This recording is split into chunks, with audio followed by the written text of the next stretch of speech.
مینا لنډه او له درده ډکه کیسه. امید لرم چې دغه خوندوره کیسه تر پایه پورې راسره واورئ.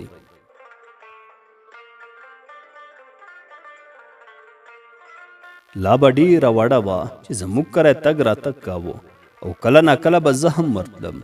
تل به مو د یو بل سره ناسته کوله او بې د دې څخه چې څوک موږ ته بد وایي او یا د کومې بدۍ شک را باندې وکړي. د کور او خپلو خپلوانو په اړه به مو کیسې سره کولې او تر ډېره به سره ناست وو. خو دا د ازادۍ څخه ډکې شپې ډېرې زر تېرې شوې او ډېر زر یې رنګ بدل کړ. اوس یې د خپلو خپلوانو کره تګ راتګ بند شوی و او مور یې نه غوښتل چې ډېره د خپلوانو کره لاړه شي. د دې سره سره چې زه هم نوی ځوان شوی وم او د ښوونځي په 11 ټولګي کې وم، نو نه مې غوښتل چې د هر خپل خپلوان کره ډېر لاړ شم او تل به مې په کور کې ډېری وخت په خپله ځانګړې خونه کې په مطالعه تېراوه. ډېرې شپې هم داسې تېرې شوې او لا هم پسې تېرېدې. ما 12 ټولګی خلاص کړ او د خلاصېدو په ویاړ مې پلار یو ښه ختم وکړ او ډېر دوستان یې راوبلل. د دې دوستانو په ډله کې د مینې پلار او کورنۍ هم شامله وه. زموږ په کلي کې رواج داسې و چې ټولې روکې به د نایي لخوا وړل کېدې. ټولې روکې به نایي ته وسپارلې او نایي هم ټولې د ځان سره واخیستې. زه د اشپز سره په دې لګیا وم چې هر څه څومره برابر کړو چې پلار مې راغږ کړ، احمده زویه دلته راشه. ما هم ورته وویل په سترګو پلاره. په بیړه پلار ته ورغلم او ورنه مې وپوښتل چې څه وایې؟ پلار مې راته په قهر وویل چې دا وګوره د چمن ګل کاکا د روکه پاتې شوې ده او بل دا چې د چمن ګل کورنۍ مو د شپې لپاره راغوښتي وو تر څو دې له مور سره د سبا په کارونو کې مرسته وکړي. ته یو کار وکړه زویه، دا روکه در سره واخله، دا به هم ورکړي او د کور ځینې ښځې او لور به هم د ځان سره راولي چې نن شپه دې د سبا لپاره د مور سره مرسته وکړي. ما هم ورته نور څه ونه ویل او زر مې خپل سایکل را واخیسته او د چمن ګل کاکا دوی کلي ته چې د سیند پورې غاړه وو حرکت وکړ. د ښه ډېر مزل څخه وروسته د چمن ګل کاکا دوی کلي ته ورسېدم. تر رسېدو سره سم مې چمن ګل کاکا ولیده چې د نورو کلیوالو سره ولاړ وو. زما په لیدو یې د کلیوالو سره مخه وکړه او زما خوا ته روان شو. د لرې څخه یې راباندې غږ کړ، یاره احمده، د دې ځوانۍ څخه خو چې وړوکی ویښه وې ډېر به راتلې، زموږ پوښتنه به دې کوله او د مینې سره به دې لوبې کولې. اوس خو بیخي راځې نه لکه چې موږ درته پردي ښکارو. ما ورته ویل نه والا کاکا، هسې په درسونو بوخت یم، هېڅ چیرې هم نه یم تللی. خو خیر یو بل ته له نږدې کېدو وروسته سره غاړې غړۍ شو. د روغ رنځور د پوښتنې څخه وروسته کور ته سره لاړو او د ننوتو سره سم یې غږ کړ، د مینې مورې، مینې راشئ احمد راغلی دی.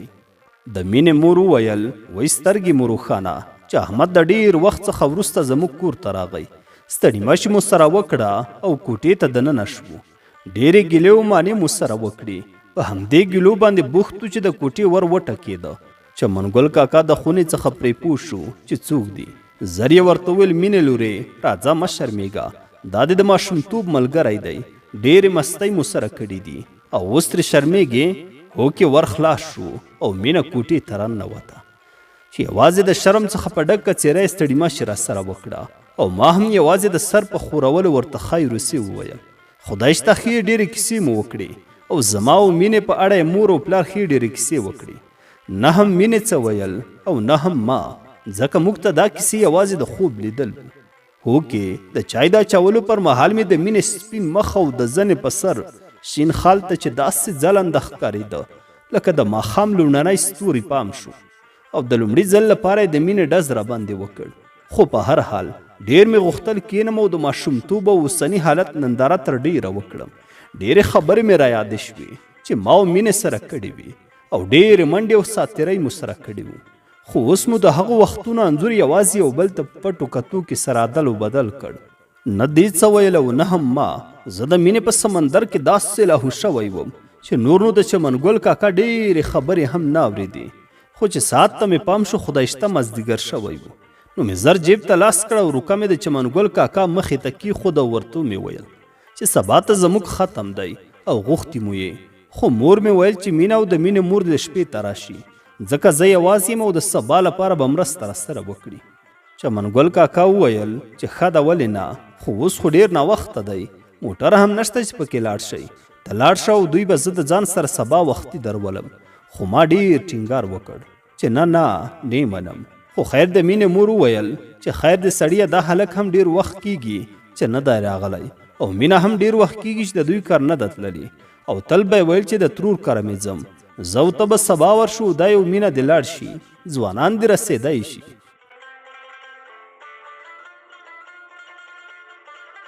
خدای شته د مینې د مور د دې خبرې سره مې زړه باغ شو او د ځان سره مې وویل چې ای خدایا ټولې غوښتنې مې همداسې قبولې کړي لکه څنګه دی چې زما په زړه کې پټه غوښتنه داسې زر قبوله کړه. د مینې مور مینې ته وویل چې جګه شه جنۍ جامې دې غونډې کړه او د احمد سره لاړه شه. مینه هم دستي جګه شو او زر یې جامې تیارې کړي. د لږ ځنډ څخه وروسته د مینې پلار وویل چې احمده بچیا راځه مینه تیاره شوې ده.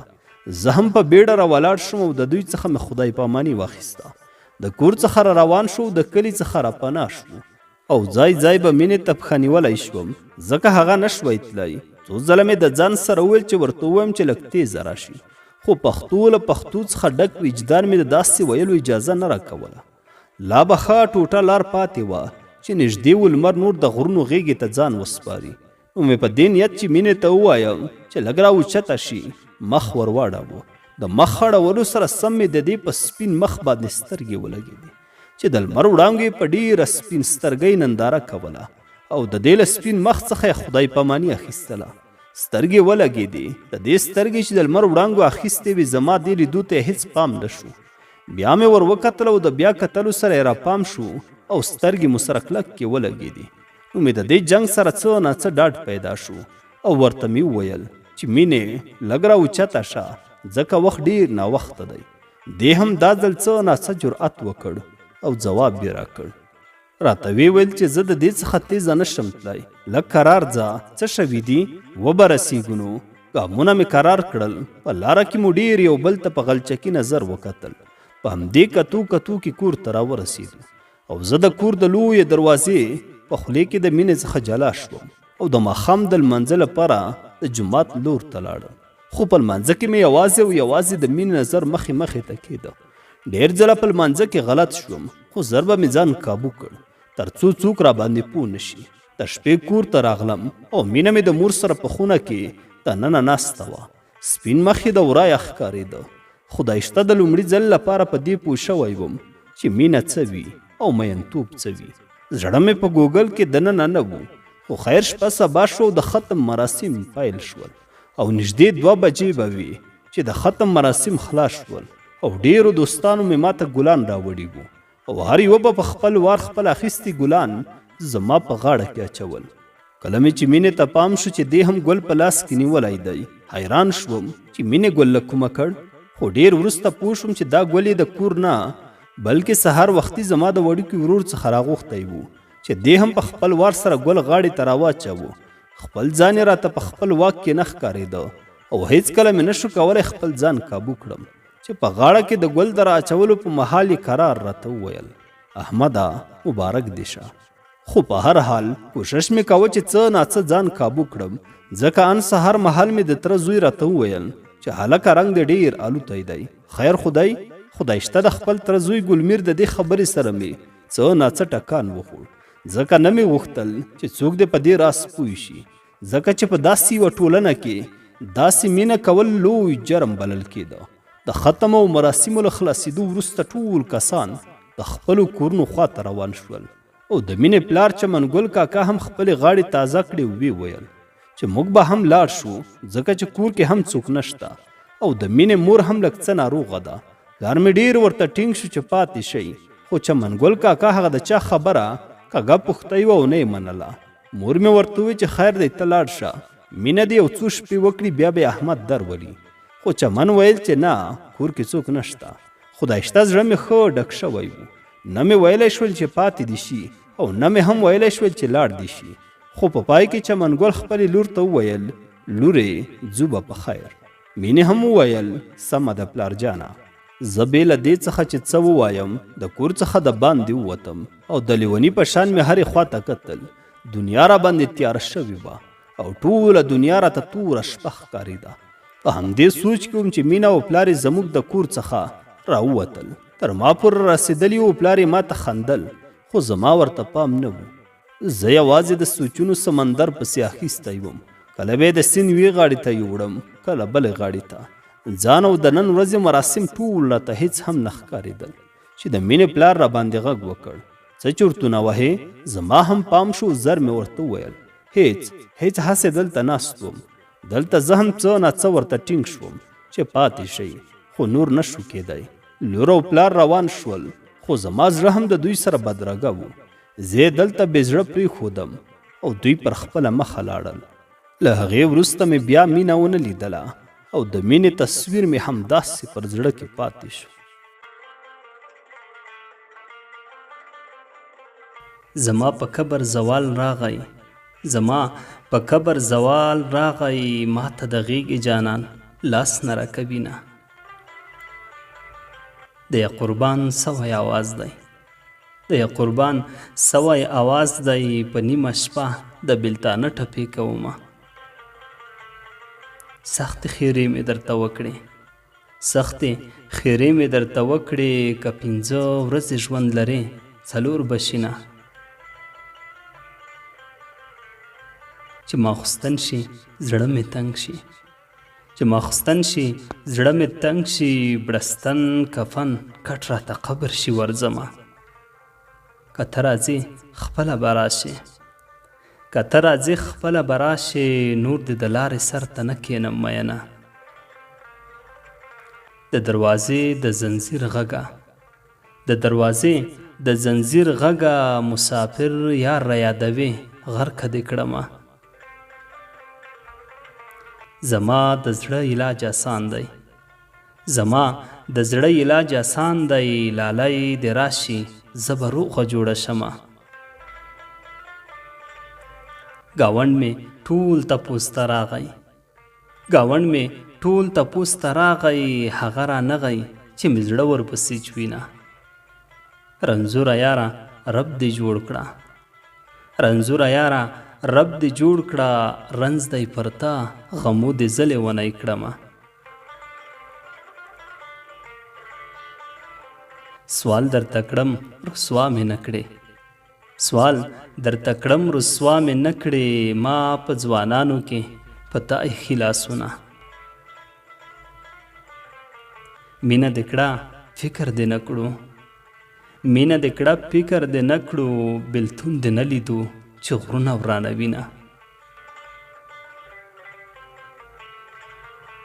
کبې له تا مې وخت تېرېږي کبې له تا مې وخت تېرېږي د ځمکې سر دې راته سره سکروټه شینه.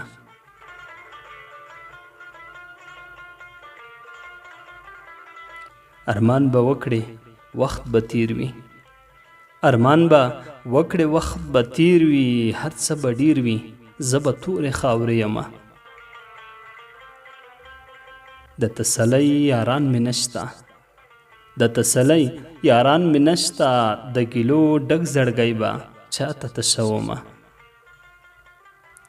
په نیمه شپه ټپې راوکړئ په نیمه شپه ټپې راوکړئ یار مې بایللی دی یوازې ناسته یمه. خدای دې ژوندی له ملکه ورک کړه خدای دې ژوندی له ملکه ورک کړه چې انتظار دې تر مرګي پورې کومه. لکه بې روحه وجود داسې لکه بې روحه وجود داسې د چا تصویر ته تماشه ولاړه یمه.